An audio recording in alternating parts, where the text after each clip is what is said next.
Guys, we are looking at an exotic fusion rifle called JÖTUNN. Now, this is a new Black Armory exotic, and it's dropping this week. Essentially, the same process of getting this fusion as it was for the bow, La Monarch. You essentially want to have a powerful frame in your inventory, completed from one of the forges, and it has a chance of dropping this fusion. At least what I'm being told. Let me know if there's been some other roundabout way that you've received this exotic. But today, guys, we're going to be breaking it down, talking about what's happening on the inside of this weapon, how this weapon performs in both PvE and in PvP. So first up, guys, intrinsically, we have the perk Charge Shot. Hold to charge up a tracking shot that explodes and burns on impact. We'll get into damage values as well as how the tracking performs. Now, our other perks here, we have Volatile Launch. Normally a perk that's present on something like a grenade launcher or a rocket launcher, but considering that this fusion rifle shot is a projectile, it makes sense that this perk would be here. Now, our magazine perk here is Liquid Coils. It essentially increases our impact damage, but we also get a slower charge time. And as you see there from our charge time, it's at 860, which is a little bit faster than something like Merciless and right up there with something like Arantil. Now, the trait, Shield Disorient. Energy match shield explosion disorients nearby combatants. This is a solar weapon, so any enemy that has a solar shield around them will cause the surrounding enemies to become disoriented. 9 times out of 10 though, considering that there is an AoE damage effect, you're probably going to kill the enemies around whatever you're hitting that has the shield to begin with. Now let's talk about PvP before we get into PvE. First up, the damage values when making direct impact is 80 plus 277, which is an absolute overkill. Obviously, you'll kill anything outside of, say, something like a super. But even against supers, it still did a phenomenal job in terms of damage. The gameplay's kind of fuzzy here, but essentially I was hitting 106 on this Striker Titan. Unfortunately, the last damage value didn't pop up for me, and that 106 could actually be even greater because I want to say I just tagged his leg. So I'm not really sure how much damage we can do to supers. All I know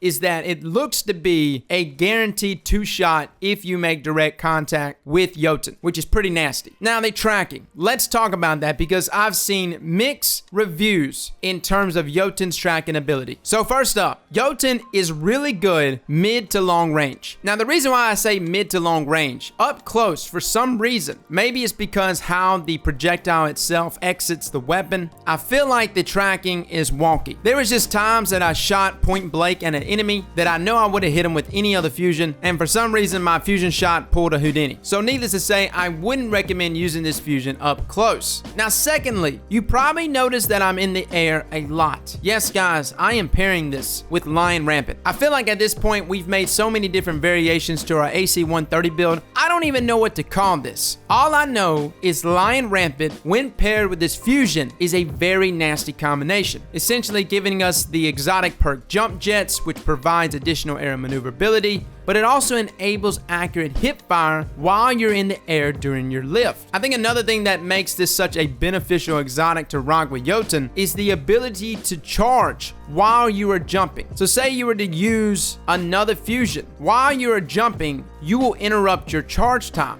which is why normally you time your fusion charge as you're coming out of your jump, not as you are jumping, which is another reason to use Lion Rampant here. But for some of my people that don't know, that increase in hip fire goes the extra mile here with JÖTUNN. Let's take a look real quick at JÖTUNN without Lion Rampant. Notice how wide my sights are. They're very large. Immediately when we jump in the air, it gets even larger. Now that's to signify that yes, you will be a little less accurate when shooting with that weapon. But notice what the reticle does when you jump in the air with Lion Rampants. They immediately get smaller. This is to signify that your accuracy is now increased, making this such a nasty build, guys. I know this is just a review. We're not getting into the build aspects of it, but I'm just saying, if you don't have a Titan today, you need one in your life with this fusion rifle because it's a nasty combination. Now, is JÖTUNN gonna be a top tier weapon in something like Crucible? I think it's very good, guys. It does require a certain playstyle, and I think the reason why I adapted to it so easily this morning because of all of our previous AC-130 builds. I will say this, in order to be really good with this weapon, you need to get really good at pre-charging. And you also want to make sure you pick your fights. Like, definitely don't go against somebody that's strafing madly. Like somebody that's sitting there in front of you strafing back and forth like crazy. Maybe they're rocking really high mobility. You will shoot every one of your fusion rifle shots and they will whiz right past the enemy. Again, the tracking works really good, but it works really good when you pre-charge and come around a corner and catch enemies off guard. Very similar playstyle to something like a grenade launcher. I think this weapon takes a lot of people by surprise, especially if you start dominating the vertical game, get above your enemies, pop them from angles that they're not expecting, and already be pre-charging while you're in the air. This is a very nasty fusion. Don't go in there and treat this fusion rifle like Telesto or any other fusion rifle for that matter. Treat it like a grenade launcher, and this gun will work wonders for you. Now let's talk PvE. At Greg, JÖTUNN was hitting 3,610